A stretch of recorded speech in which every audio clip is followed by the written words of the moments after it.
The first Zelda game I ever played was the original Legend of Zelda on the NES, and I hated it. Now, hear me out, I was young and I was only used to games like Mario, where you went from point A to point B. So along comes Zelda, which completely confused me, and so I put it down. I didn't want anything to do with that game again. Sometime later, The Adventures of Link would be released, and on a shiny golden cartridge nonetheless. So of course, that made me want to play it. Sure enough though, I had no idea what I was doing in this game either, and I put it down. Didn't want to touch it again. In fact, it wouldn't be until many years later that I touched another Legend of Zelda game, and that game was Ocarina of Time on the Nintendo 64. From the minute I started playing, I knew that it was something special. It was something that I would talk to my friends about with all the time, and when I finished it, I knew that I had to play every other game in the series. I had a newfound respect for the game, and it had become my favourite. Now, with over 20 games in the series, including remakes selling over 120 million copies, there's no doubt that there are many fans that love it. With such a rich history, how do you pick one game to rule them all? What would be your favourite Zelda game? Now, before I go into what my favourite would be, I wanted to hear from the fans, what is your favourite Zelda game? Hi, I'm Rosalie and I am a Scottish-based video game journalist and Zelda fan. And my favourite Zelda game is The Legend of Zelda Majora's Mask on the N64. It's my favourite because it was really trying something new at the time. We were so used to going to Hyrule and saving Princess Zelda that having a story and a setting that was entirely different was really fun, and you could really explore every nook and cranny. Some of my favourite stories and characters from the entire Zelda franchise come from Majora's Mask, especially the love between Andrew and Cafe and their whole side quest, and it's so grim, it's so sad, it's so lovely, and if you fail some parts of it, it's even grimmer, and I just love that. I love how they reused a lot of the character models. It was just really clever and added a lot more depth to some characters that you'd always see, like the chicken lady. I mean, you just did that quest for all her chickens and that was that, but in this she was really fleshed out and wonderful and became one of my favourite characters from the entire series. For me, cuz it has to be Wind Waker, yeah? You lot can fight me if you want to. Ocarina and Time and Majora's Mask were sick, but I can't lie, I'm a 92 baby. Them games literally came out when man wasn't even 10 years old yet. By the time that Wind Waker hit the scenes, man was ready. I was ready for Dragon Roost Island. I was ready to go buck up the Dooku tree, get the leaf and start you understand, fam?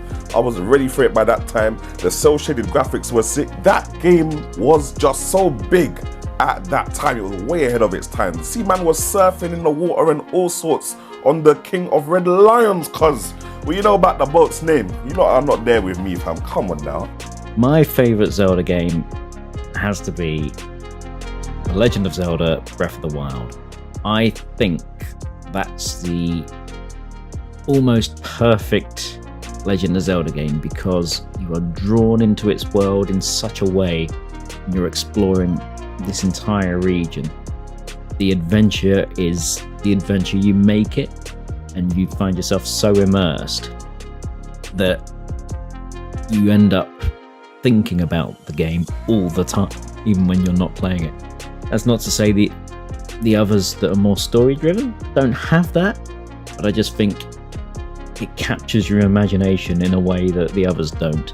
As a quick second place, I'd go for Majora's Mask. I love the way that it twists Ocarina of Time and turns it on its head, creates this darker, more mysterious story, and that is one that kind of usurps the classic Zelda stories that started from A Link to the Past and beyond. So, Majora's Mask, very close second. My favourite Zelda game is Link's Awakening on the Game Boy. It was admittedly my first Zelda game, and I was quite a new gamer at the time, but it's such a watershed gaming moment for me. And it's not just rose-tinted glasses. I do regularly go back to the original Game Boy game and all the other versions, the DX version and the Switch remake, and I still get the same feeling as I did when I first played it. I was a relatively new gamer, and yeah, it was it was like nothing I'd played before, and it was a great jumping point for the series. I've still got, actually, my original cartridge, in quite good nick, actually, considering how long ago that was, and the original Game Boy that I played it on. That was in fully working order as well. And yeah, it was such a good game, and I'm glad, like, up until a few years ago, didn't really hear much about Link's Awakening, and it's good to now see more and more people are listing it up there as one of their favourites or their favourite Zelda games. Majora's Mask has always been one of my most favourite Zelda games, but my absolute favourite has to be Breath of the Wild. I approached this game like I approached every other Zelda game before it, and to be honest, every other open world game I had played. That was my first mistake, because Breath of the Wild isn't like any other open world game, and that's not visible from the outside looking in. It's only when you start playing the game that its little quirks become apparent. Being able to play the game the way you want, if you can think it, you can probably do it. There's a level of freedom that, for me, didn't stop showing itself until the final moments of the game. There were constant surprises and that sense of, oh, I can actually do that. Not only was it unique to the series, but it is a graphical masterpiece for the hardware it was made for. Not only is it a beautiful game to look at, but the moments you'll experience in the game have been some of the most jaw-dropping experiences I've had playing a video game, and it's because they happen while you're just wandering around this world. You're not constantly being pulled out of the game to see a cutscene, instead they happen organically around you. The very first time I explored Lake Hylia, running along a hillside, all of a sudden music started playing, the winds changed, and at that point I knew something was happening, but I wasn't sure what it was. I aimed the camera upwards only to be met with a large dragon flying overhead. I didn't know if I had to fight it or what was going on. Later I realised that it flew through parts of Hyrule, and I was able to just stand back and watch it in all its glory as it gracefully moved through the sky. This will always be one of the greatest things I remember from Breath of the Wild. It didn't need to be some big boss fight or tricky dungeon, just something as simple as this that caught me by surprise and just made me appreciate all the work that went into this game. Weapon degradation is a touchy point with some fans of the game, and I get it. The older games didn't have anything like this, but I liked it. I liked the fact that the environment could react with your weapons, lightning could strike you if you had a metal sword or shield equipped, wooden items could catch on fire, and if you dropped one, even enemies could pick them up to use against you. Again, it added something organic to the game. It made you come out of your comfort zone. I mean, let's face it, if you had the Master Sword or one that you really liked for the majority of the game, you'd hardly experiment with anything else. This way added that element of survival, it shook things up and made combat just that extra bit more strategic. I could go on and on about catching horses, cooking, stopping enemies in time, the way music is used minimally to capture the mood of the world around you, but I think you get the picture. Breath of the Wild is my absolute favourite, and probably my favourite game of all time that I think will be a hard personal experience to top. And look, there were tons of memorable moments in the game, but I think for me, the crown of most memorable moment from the series has to go to another game. But before we find out what mine is, let's hear about yours. My most memorable moment from the Zelda series has got to be when I went back and played Ocarina of Time Master Quest. Like, bearing in mind, I had never played Ocarina of Time before. This was after even playing Wind Waker. After spending 7 weeks and 5 days in the water temple, I bucked up on one piece of level, a little mini boss, walked across this water now, turned back, and I see another person standing there that was standing there before. I walked up to this person, battle music started, tutus, I'm fighting Dark Link, and he's copying my every move. Nah, man. Nintendo know how to do it, you know. Nintendo know how to do it. My most memorable moment is the first time I played Breath of the Wild, because there was a lot of special things about it. There was the fact that Nintendo was hosting a special Nintendo Switch pre-launch event in Hammersmith in London, and I managed to wrangle tickets for myself, and I took my son along as well. And we managed to make sure we were perched just in the right place, so that when they let people down into the floor where they had all the games set up, we made a beeline for Breath of the Wild and played the 15-20 minute demo. And I just charged through it, wanting to get as far as I could. Other people had played it at E3 and events like that, but I think this was the first time anybody got to play it in the UK outside of anybody who wasn't press or media or something like that, and that was really special as well. Then You go into it, it opens up, you get the title screen as you run out to the cliff, all of those things, the first tower, the first shrine, all of those things in that short space of time. That is, for me, the most memorable time in that event as well. Despite Ocarina of Time not being in my top 5 Zelda games of all time, my most memorable moment of the series will probably be stepping out into Hyrule Field on the N64 for the very first time. As the camera panned around, you realise just how much freedom you suddenly have. Everything seemed possible in that moment. And while that might have not been the case, it was just excitement. And that's Zelda to me.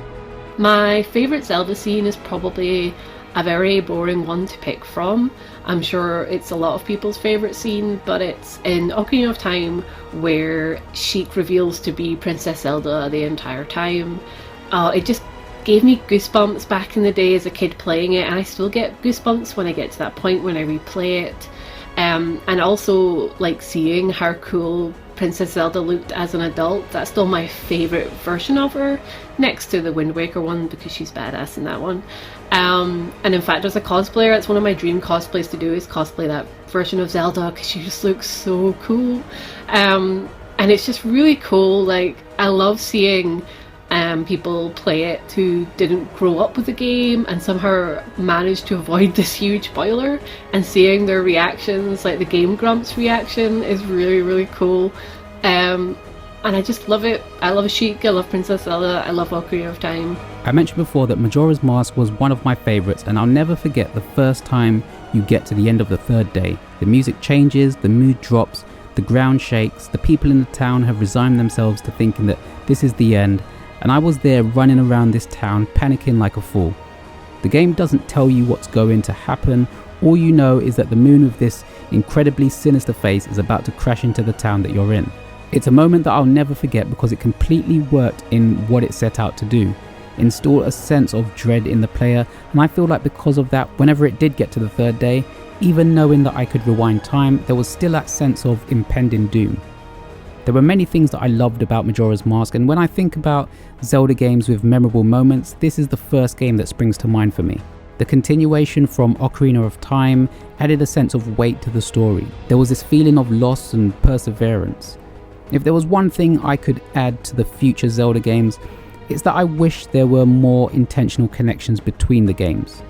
We've seen it before, again with Ocarina of Time and Majora's Mask, or with Wind Waker and Spirit Tracks, this idea that the characters have continued on from one adventure and then embarking on a new one. I think it adds a richness to the history of the franchise, and yes, Nintendo have created a timeline for all the games, but for the most part they feel like standalone adventures that have just been put together. I like the idea that Skyward Sword is the beginning and Breath of the Wild is at the end of this timeline. And what I hope is that with games that follow after Tears of the Kingdom, and even with Tears of the Kingdom, that we'll see more connections to past stories that really add that sense of depth to the franchise as a whole. If I could change anything about the Zelda series, I'd say they need to take more risks. Nintendo seems to be holding back on releasing Zelda games. It's been 6 years since the last one.